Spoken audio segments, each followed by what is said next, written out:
Content या vulgarity, अक्सर social media पे लोग इन दोनों में अंतर भूल जाते हैं। और सिर्फ यही नहीं, और भी बहुत सारे कौन से सोशल मीडिया के। हेलो नमस्कार, मैं हूं भावना शर्मा, आपका स्वागत करती हूं लोकमत राजस्थान में, जहां हम बात करेंगे सोशल मीडिया एक वरदान या अभिशाप। और इसी बारे में बात करने के लिए हमारे साथ है expert psychologist doctor Manisha Sharma. नमस्कार मैम, मैं आपका स्वागत करती हूँ। Thank you so much. Ma'am, मैं आपसे सबसे पहले जानना चाहूँगी कि जो सोशल मीडिया पे वल्गैरिटी जो फैल रही है, उसका रीज़न क्या है? ठीक है, देखो सोशल मीडिया पे वल्गैरिटी जनरली अगर हम देखें तो लोग शायद अटेंशन बहुत ज़्यादा लेना चाह रहे हैं, बिकॉज क्विक अटेंशन मिल रहा है आपको। ह्यूमन माइंड हमेशा नेगेटिविटी को जल्दी अट्रैक्ट करता है। तो आप ये देखिए कि अगर लोग नॉर्मल कंटेंट अगर सोशल मीडिया पे अपलोड कर रहे हैं तो वो लोग नहीं देखते हैं, और वहीं पे अगर वल्गर कंटेंट आ रहा है तो लोगों को उसमें फॉलो भी ज़्यादा मिलता है, उनका लाइक्स, शेयर्स, सब्सक्रिप्शन सब इम्प्रूव होता है। दैट्स वाई लोग इसकी तरफ ज़्यादा हो रहे हैं और वल्गर कंटेंट ज़्यादा आ रहा है। तो इसका मतलब ये कि ये सिर्फ और सिर्फ अटेंशन सीकर वाली चीज हो रही है। से पॉपुलर होना चाह रहे हैं। द थिंग इज कि क्विक पॉपुलैरिटी मिल रही है। तो और क्या सोशल मीडिया के नुकसान है, लाइक और क्या कौन से है इसके अलावा, वल्गैरिटी के अलावा? देखो, अगर अपन माने ना तो सोशल मीडिया एक, जैसे आपने अभी कहा था, वरदान या अभिशाप है ना, वरदान की तरह सामने आया था। हाँ, ठीक है कि आप लोगों से कनेक्ट कर पा रहे हैं, आपको अच्छी इन्फॉर्मेशन मिल रही है, आपको नॉलेज मिल रही है। तो ये एक बहुत अच्छा प्लेटफॉर्म था, एक डिजिटल प्लेटफॉर्म है जहाँ we can connect with the people, और जिन लोगों से हम मिल नहीं पाते उनसे हम बात कर रहे हैं, तो it's very good option. But धीरे धीरे ऑब्वियसली हर चीज़ के प्रॉस होते हैं तो कॉन्स भी होते हैं। लोगों ने यहाँ पे स्टार्ट कर दिया अपने आप को फेमस करने के लिए चीज़ें, और वो ये भूल गए कि हमें खुद को पॉपुलर करना है या फेमस होना है तो हमें एक पॉजिटिव कंटेंट, गुड इन्फॉर्मेशन उनके साथ भी कर सकते हैं। बट वो नहीं हुआ और लोगों ने उसको मिसयूज़ करना शुरू कर दिया, उसको गलत तरीके से यूज़ करना शुरू कर दिया। सिर्फ लोगों को ये चाहिए मुझे फेमस मिले। अब वो फेमस और डिफेम दोनों के बीच डिफरेंस नहीं समझ पा रहे। तो इस तरह सोशल मीडिया थोड़ा सा गार्बेज ज़्यादा वहाँ इकट्ठा हो रहा है। True, that's very true. मैं आपसे ये जानना चाहूँगी कि जो सोशल मीडिया है वो हमारे समाज पे, जो हमारी सोसाइटी और जो खासकर युवा है, यंगस्टर्स है, उन पे क्या अफेक्ट कर रहा है? बिल्कुल, देखो सोशल मीडिया अगर हम बात करते हैं पॉजिटिव सोशल मीडिया की तो इट्स गुड, ठीक है, we are connecting with the people, बहुत अच्छी बात है। और हम अच्छी इन्फॉर्मेशन ले रहे हैं, हमें मोटिवेशनल वीडियोस में मिलते हैं, बहुत अच्छे इन्फ्लुएंसर्स बहुत अच्छी नॉलेज आपको दे रहे हैं, तो इट्स गुड। अनदर साइड हम बात करें तो यूथ पे जो नेगेटिव इफेक्ट हो रहा है वो यही हो रहा है कि आप ये देखिए रिपीटेटिवली आप जिस चीज़ को कंज्यूम कर रहे हैं वो आप भी वैसे ही बन रहे हैं। ट्रू, ठीक है। अगर हम एक प्लांट को कैसे नर्चर करेंगे, अगर हम उसमें पानी डालेंगे, सनलाइट अप्रोप्रिएट देंगे उसको, उसमें खाद डालेंगे तो वो बहुत अच्छा नर्चर होगा। ट्रू। वहीं अगर हम उस प्लांट में एसिड डाल रहे हैं, टॉयलेट क्लीनर डाल रहे हैं, व्हाट विल हैपन? प्लांट पूरा खराब हो जाएगा। तो यही आजकल हो रहा है यंगस्टर्स के साथ कि हम जो वो देख रहे हैं वो कंज्यूम जो कर रहे हैं वो उनके अंदर जा रहा है और वो उनकी पर्सनालिटी को बिल्ड कर रहा है, जिसकी वजह से प्रॉब्लम आ रही है कि उनकी पर्सनालिटी डिस्टॉर्टेड होती जा रही है। That's very true. तो this is the very big issue. मैं एक और चीज़ जानना चाहती हूँ कि जैसे ये तो हो गई हमारी यंगस्टर्स और युवाओं की बात, लेकिन जो स्कूल गोइंग किड्स है, जो बिल्कुल छोटे बच्चे हैं, तो उन पे क्या इफेक्ट हो रहा है और कितना हार्मफुल है उनके लिए मतलब सोशल मीडिया? डेफिनेटली उनके लिए बहुत ज़्यादा, क्योंकि वो हमारा फ्यूचर है। बिल्कुल बिल्कुल। मैं आपको बताऊं, मेरे क्लिनिक पे बहुत सारे केसेस आजकल इसी चीज़ को लेके आ रहे हैं। यू वॉन्ट बिलीव 6-7 ईयर्स के बच्चे हैं जिनको साइकोलॉजिकल प्रॉब्लम, एंग्जाइटी हो रही है, they are suffering from OCD, और इनके कहीं ना कहीं रीज़न ये सब है। अगर हम बहुत अर्ली स्टेज से बात करें तो जब बच्चा 2-3 ईयर्स ओल्ड है, अगर वो बहुत ज़्यादा मोबाइल यूज़ कर रहा है, स्क्रीन टाइम बहुत ज़्यादा है, मोबाइल पे रील्स स्क्रॉल कर रहा है, तो रील्स का कंटेंट जो उसको समझ भी नहीं आ रहा है वो स्क्रॉल कर रहा है, तो इन सब चीज़ों से बच्चों में वर्चुअल ऑटिज्म भी डेवलप हो रहा है, उनका स्पीच डिले हो जाता है। थोड़े हम बड़े बच्चों की बात करें तो उनमें एंग्जाइटी, डिप्रेशन, उनकी पर्सनालिटी डिस्टर्ब्ड हो रही है, ये इश्यूज डेवलप हो रहे हैं। अगर हम टीनेजर्स की बात करें तो टीनेजर्स एक टीन ब्रेन जो इतना समझदार नहीं है, और वो एडल्ट कंटेंट देख रहा है। तो आप ये देखिए, एडल्ट माइंड डिसाइड कर सकता है what is right what is wrong, but tin brain वो डिसाइड नहीं कर पा रहा। और टीन ब्रेन में जब वो चीजें जा रही है, उसे अट्रैक्ट तो कर रही है बट उसको उसके कॉन्सिक्वेंसेस नहीं पता, इसलिए वो देख रहा है। तो उनमें बहुत ज्यादा एंग्जाइटी डेवलप हो रही है, प्लस कंपैरिजन्स डेवलप हो रहे हैं। लोग सोच रहे हैं कि उसके तो इतने फॉलोअर्स हैं, मेरे नहीं हैं, तो मैं भी उसके जैसा कंटेंट बनाता हूँ। तो वो पूरी तरीके से अगर हम बात करें तो हमारा कल्चर, जो इंडिया हमारा फेमस है, इंडिया की सोल है, उसका कल्चर, उसके फेस्टिवल्स, उसकी स्पिरिचुअलिटी, उन पे इफेक्ट हो रहा है। क्योंकि हमारी जो आप बता रहे हैं कि जो युवा हैं वो ही तो कल हैं। तो अगर वो सब डिस्टर्ब हो गए तो फिर आप सोचिए इंडिया कहाँ जाएगा। तो ये एक बहुत बड़ा माइनस पॉइंट है अभी जिसका इफेक्ट हो रहा है। तो जैसा कि आपने बोला कि इंडिया का जो कल्चर है वो बहुत अफेक्ट हो रहा है इस चीज़ से, एंड इट्स ट्रू, क्योंकि आज हम जब भी सोशल मीडिया चलाते हैं तो वल्गैरिटी सामने आती है। जो काम की चीज़ है या जो किसी को शायद कुछ नॉलेज देगी, इन्फॉर्मेशन है, वो कुछ भी नहीं आ रहा है। तो मैं यही पूछना चाहूँगी कि अभी ऑस्ट्रेलिया के अंदर 16 साल से पहले बच्चों को सोशल मीडिया उनके लिए बैन हो चुका है। तो क्या इंडिया में भी ये चीज़ होनी चाहिए? देखिए, डेफिनेटली होनी चाहिए। मैं उस रूल को जब मुझे पता चला, आई अप्रिशिएट दैट, बिकॉज आप वही चीज़ है ना कि 16 साल की एज वो होती है, 18 तक हमारा ब्रेन डेवलपमेंट फेज में होता है। तो वो जब डेवलपिंग फेज में है, वहाँ पे उसका अगर वो इन सब चीज़ों से दूर रहेगा तो आप देखिए उसे क्या मिलेगा, उसे रियल सोशल एक्सपोजर मिलेगा। सोशल मीडिया की वजह से बच्चे क्या है, मोबाइल बहुत ज़्यादा यूज़ कर रहे हैं, जिसकी वजह से वो रियल सोशल एक्सपोजर नहीं कर पा रहे और उनको सोशल एंग्जाइटी डेवलप हो रही है। अब उन्हें बाहर निकलना ही नहीं आता है, उनका फिजिकल एक्टिविटी लेवल कम हो गया। बच्चों को अगर आप ऑप्शन देंगे कि आप आउटडोर प्ले करना चाहेंगे या मोबाइल पे गेम खेलेंगे, तो बच्चे will choose the mobile games. तो ये सारी चीज़ें, इसलिए 16 साल से कम में अगर बच्चों को यूज़ नहीं करने दिया जाता है तो ये बहुत अच्छी अप्रोच है, आई अप्रिशिएट इट। और ये इंडिया में भी होना चाहिए। और मैं इसके लिए कहीं ना कहीं ये मानती हूँ कि चलो रूल तो कब आएगा हमें नहीं पता, बट पेरेंट्स को ये इंसाइट होनी चाहिए कि वो कम फ़ोन यूज़ करें सो दैट उनके बच्चे भी वही लर्न करें। पेरेंट्स बैठे हैं, मोबाइल स्क्रॉल कर रहे हैं, तो kid will do the same. तो ये बहुत बड़ा एक फैक्ट है कि कहीं ना कहीं पेरेंट्स अगर अपनी बाउंड्रीज सेट करके रखेंगे तो आपके बच्चे भी वही सीखेंगे और वो भी बाउंड्रीज सेट करेंगे। तो आपको ऐसा लगता है कि जैसे स्कूल गोइंग किड्स है या कॉलेज जो टीन्स है, तो उनके लिए हमें कुछ स्कूल्स या कॉलेजेस के अंदर कुछ ऐसा प्रोग्राम या कोर्स या कुछ ऐसा लाना चाहिए जिनसे उन्हें पता चले कि प्रोज एंड कॉन्स क्या है सोशल मीडिया के, ताकि वो अगर वो चला भी रहे हैं तो वो सतर्क रहें, वो सावधान रहे कि हाँ हमें इस एक्सटेंट तक जाना है। बिल्कुल बिल्कुल। तो वो चीज़ उसके बारे में आपका क्या कहना है? हाँ देखो, स्कूल्स को बिल्कुल डेफिनेटली, क्योंकि अभी ये हॉट टॉपिक है सोशल मीडिया, बच्चों को एडिक्शन हो रहा है इस चीज़ का।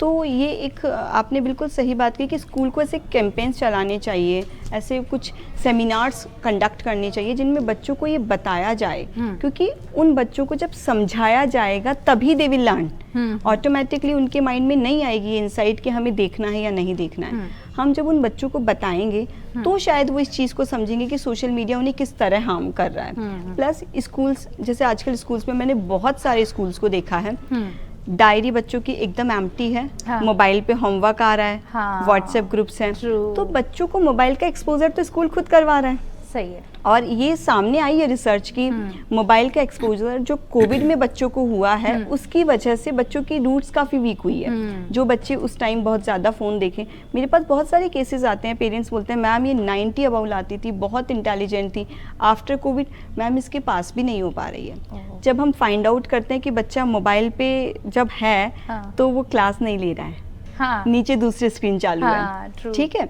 तो ये एक बहुत बड़ी प्रॉब्लम है। तो इसके लिए ठीक है, स्कूल्स को प्रोग्राम बनाने चाहिए। और सबसे पहले मैं सभी स्कूल से ये कहूँगी कि आप जैसे मोबाइल नहीं थे उससे पहले जिस तरीके से होमवर्क आता था, बच्चे बुक रीडिंग करते थे, वो प्रोसेस ही फॉलो करें तो वो ज़्यादा अच्छा रहेगा। सही है। मतलब ये चीज़ ना एक्चुअली कोरोना में स्टार्ट हुई। कोरोना में हर चीज़ ना वर्क फ्रॉम होम हो गया है और बच्चों के लिए भी जो है पेरेंट्स को आ रहा है कि हाँ एक व्हाट्सएप ग्रुप बनाया हुआ है, मैं अपने कजन्स को देखती हूँ तो उन लोगों का व्हाट्सएप ग्रुप बना हुआ है, वहाँ पे सारे आ रहे हैं, मतलब उनका जो भी प्रॉब्लम्स है, मैथ्स के जो प्रैक्टिसेस है, एवरीथिंग। तो आई थिंक इससे उनको वापस से डायरी में जो नोट डाउन होता था, it was a very simpler way and it was very good way, very good way, very good way. तो ये चीज़ तो होनी चाहिए, ये चीज़ बिल्कुल होनी चाहिए। और बहुत सारे स्कूल्स ऐसे भी हैं जो ऐसा नहीं करते हैं, मतलब तो मैं उन्हें अप्रिशिएट करती हूँ। ट्रू है ना, वो बहुत अच्छी चीज़ है कि इस तरीके से नहीं होना चाहिए। ये सबसे बड़ा एक बहुत ज़्यादा है कि बच्चों के हाथ में फ़ोन है ना, तो फिर देखो वो चंचल मन है, वो फिर देखेगा, उसके मन में बहुत सारी क्यूरियोसिटी भी होती है, तो हमें उनके हाथ में वो फ़ोन लाना ही क्यों है? ट्रू, पॉइंट ये है। तो अगर हम इन सब चीज़ों को, बच्चे को अगर पढ़ना है बुक से पढ़ाओ, होमवर्क डायरी में आ रहा है, बच्चे को फ़ोन लेने की ज़रूरत ही नहीं है। कई बार बच्चे मुझे क्लिनिक पे बोलते हैं कि मैम फ़ोन तो मम्मी पापा फ़ोन नहीं देते और होमवर्क सारा मोबाइल में आ रहा है। तो मुझे भी लगता है हाँ ठीक है। फिर मैं पेरेंट्स को कहती हूँ आप प्रिंट आउट निकलवा के दो। पेरेंट्स बोलते हैं मैम कितने प्रिंट आउट्स निकलवाएं? तो ये एक्चुअली जो हमने तरीका अपना लिया ना, चीज़ों को हमने आसान करने की कोशिश करी, नहीं बहुत ज़्यादा आसान नहीं करना चाहिए, थोड़ा सा लाइफ में कॉम्प्लिकेशंस भी होने चाहिए। तो दिस इज़ द थिंग। हाँ, ओके मैम, तो मैं एक overall umbrella point of view से पूछना चाहूँगी कि सोशल मीडिया पे जो बढ़ रही है वल्गैरिटी, उसको रोकने के लिए हम क्या कर सकते हैं, अभी क्या मेजर्स ले सकते हैं? कंटेंट सबसे इम्पॉर्टेंट है कि कंटेंट राइटर्स की खुद की इंसाइट होनी चाहिए कि हमें क्या कंटेंट सर्व करना है।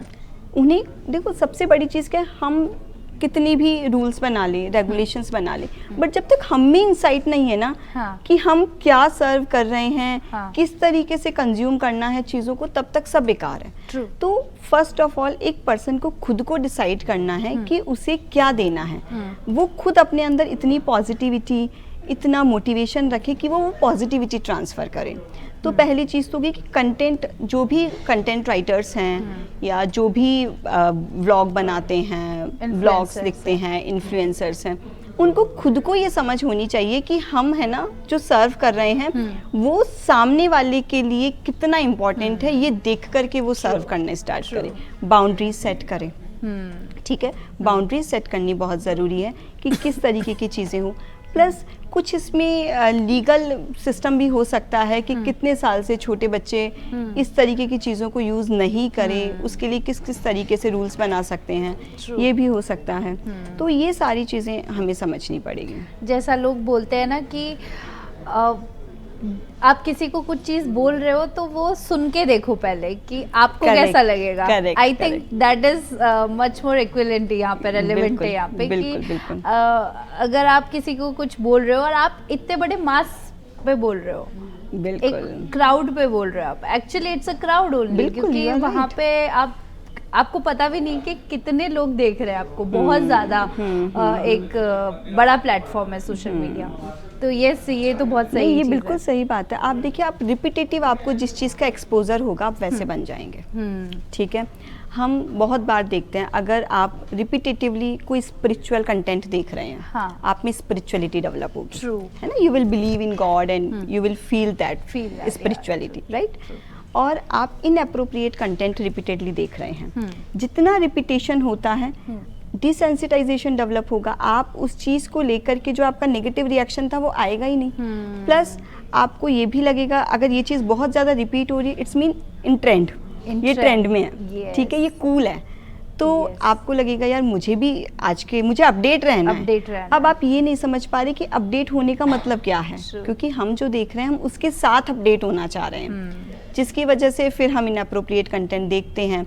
अच्छा, एक चीज़ और होती है ना, अगर हम कोई इनअप्रोप्रिएट कंटेंट देखते हैं तो हम क्विक दूसरे को बताते हैं, देख I am sharing with you, देख कैसा है, ठीक है, तो हमने उसको शेयर किया, फिर हम उसको फॉलो करेंगे कि और क्या नया आएगा, क्योंकि हमने उसको ह्यूमर से कनेक्ट कर लिया, हमने उसको एंटरटेनमेंट से कनेक्ट कर लिया, जबकि this is not the right way of humour, entertainment, ये नहीं है, ये बिल्कुल भी नहीं। आई थिंक हम लोगों ने ना बहुत चीजें नॉर्मलाइज कर ली है, जो चीज नॉर्मलाइज होनी नहीं चाहिए वो चीजें नॉर्मलाइज हो चुकी है, और सब इसे बहुत ही बहुत ज़्यादा जो एडल्ट लोग हैं ना वो लोग भी नॉर्मलाइज कर चुके हैं। बिल्कुल बिल्कुल, यू आर राइट। कि ठीक है ये बहुत नॉर्मल है, it's normal, but I think वो होना नहीं चाहिए, वो नहीं होना चाहिए, क्योंकि वही मैं आपको बता रही हूँ ना कि हम क्या सोच रहे हैं कि ये चीज़ कॉमन क्यों लग रही है, क्योंकि वेस्टर्न कल्चर को देखते हैं हम, लेकिन हम ये क्यों भूल जाते हैं कि हमारी इंडिया जिस चीज़ के लिए फेमस है हम उसको क्यों ड्रॉप कर रहे हैं। तो हमें वो ड्रॉप नहीं करना, हमारे कल्चर से टच में रहना है, और वो हमें यही सिखाता है। एक बाउंड्री है हमारे कल्चर में, वी कॉल दैट मर्यादा, ठीक है। तो वो हमारे लिए बहुत इंपॉर्टेंट है जो हम भूल रहे हैं। ट्रू, हमारे यहाँ पे पहले रोस्ट कल्चर नहीं था। करेक्ट। और रोस्ट कल्चर एक्चुअली वेस्टर्न से आया है, एंड ये इतना नॉर्मलाइज हो चुका है कि आजकल स्कूल के बच्चे आप बिलीव नहीं करोगे, हम थोड़े टाइम पहले एक स्कूल में गए थे और स्कूल से पूछा कि स्कूल के बच्चों से पूछा कि आप लोग क्या कंटेंट देखते हो एक्चुअली सोशल मीडिया पे, तो वो लोग 3rd या 4th क्लास में थे और उन लोगों ने ऐसे ऐसे नेम्स बताए जो हम लोग भी नहीं देखते हैं, और वो लोग सारा रोस्ट कंटेंट देख रहे हैं। बिल्कुल 3rd और 4th क्लास के बच्चे। तो आई थिंक ये बहुत ही सोचने वाली बात है कि हमें इस पे कितना काम करना पड़ेगा कि अब हमारा जो कल्चर है वो बिल्कुल वैनिश होता जा रहा है इस चीज़ से। देखो आप ये देखो ना, आपने बताया ना कि बच्चे इस तरीके का कंटेंट देख रहे हैं। अब जो 3rd और 4th क्लास का बच्चा है जो इस तरीके का कंटेंट देख रहा है, उसे नहीं पता what is appropriate, what is inappropriate, वो डिफरेंस नहीं कर पा रहा, उसे बस वो अट्रैक्ट कर रहा है, इसलिए वो देख रहा है। बट अगर इन एप्रोप्रिएट कंटेंट होगा ही नहीं तो बच्चा कहाँ से देखेगा? ठीक है। पहले जब DD1 DD2 होता था तो लिमिटेड एक्सपोजर था, तो बच्चे नहीं देखते थे, बहुत कम चीजें देखते थे और बाकी आउटडोर प्ले करते थे। अब क्योंकि कंटेंट बहुत सारा है, बहुत सारी चीजें देखनी है, बच्चे रील्स, छोटे छोटे बच्चे रील्स स्क्रॉल कर रहे हैं जिन्हें समझ भी नहीं आ रहा है, क्योंकि उससे डोपामिन रश होता है, बच्चों को प्लेजर मिलता है, दे कंटिन्यू विद दैट। तो ये सारी चीजें एक बहुत बड़ा प्रॉब्लम बन रही है। अच्छा मैम, लास्ट में आप कोई टिप्स हमारे ऑडियंस को जो देना चाहेंगे वो? हाँ डेफिनेटली, सबसे इम्पॉर्टेंट चीज़ है माइंडफुल वॉचिंग। आप माइंडफुल वॉच करें, क्योंकि आप ह्यूमन हैं, आप बहुत इंटेलिजेंट एनिमल है। ह्यूमन सबसे इंटेलिजेंट होता है। सिंपली मैं सबको कहती हूँ कि आपको बनाना खाने को दिया जाए तो आप कैसे खाएंगे? ऐसे ही खा लेंगे क्या? पील करके खाएंगे ना, और जो उसका छिलका है उसको आप फेंकेंगे और आप बनाना खाएंगे। आप बहुत फिल्टर करते हैं खाते टाइम, ठीक है। आप चाय बना रहे हैं, आप ऐसे ही चाय खुद की कप में सर्व नहीं करेंगे, आप उसको स्ट्रेन करेंगे, फिर आप चाय पियेंगे। तो यू आर वेरी समझदार, बहुत इंटेलिजेंट है। तो आप यहाँ पे भी फिल्टर यूज करें, माइंडफुल वॉचिंग रखें कि what should I consume and what should not. तो सबसे इम्पॉर्टेंट चीज़ हो गई माइंडफुल वॉचिंग। सेकेंड नंबर पे हम बात करें तो boundaries, we should set some boundaries. हमारे लिए भी, हमारी फैमिली में एक रूल बेस्ड एनवायरनमेंट होना चाहिए कि क्या देखना है क्या नहीं देखना।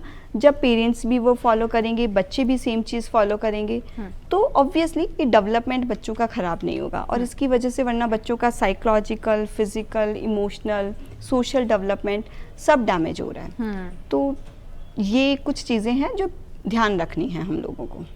Thank you so much ma'am for your valuable time. और आई गेस ये जो इन्फॉर्मेशन है, ये जो टिप्स है, ये हमारी ऑडियंस के लिए बहुत ज़्यादा हेल्पफुल रहेंगी, और ख़ासकर हमारे यंगस्टर्स जो जिन्हें पता नहीं है कि वो किस एक्सटेंट तक वल्गैरिटी को अडॉप्ट कर चुके हैं और एक्चुअली हर चीज़ नॉर्मलाइज कर चुके हैं, तो उनके लिए बहुत हेल्पफुल रहेगी। Thank you so much. Thank you so much. Social media एक बहुत बड़ा पावरफुल टूल है जो ना सिर्फ एंटरटेनमेंट या पॉजिटिव इन्फ्लुएंस के लिए है, पर इसके बहुत सारे नेगेटिव एंड डेंजरस आउटकम्स हो सकते हैं, तो इसे ध्यान से यूज़ करें। आज के लिए बस इतना ही, मैं विदा लेती हूँ। तब तक के लिए आप बने रहिए लोकमत राजस्थान से। Take care, see you soon.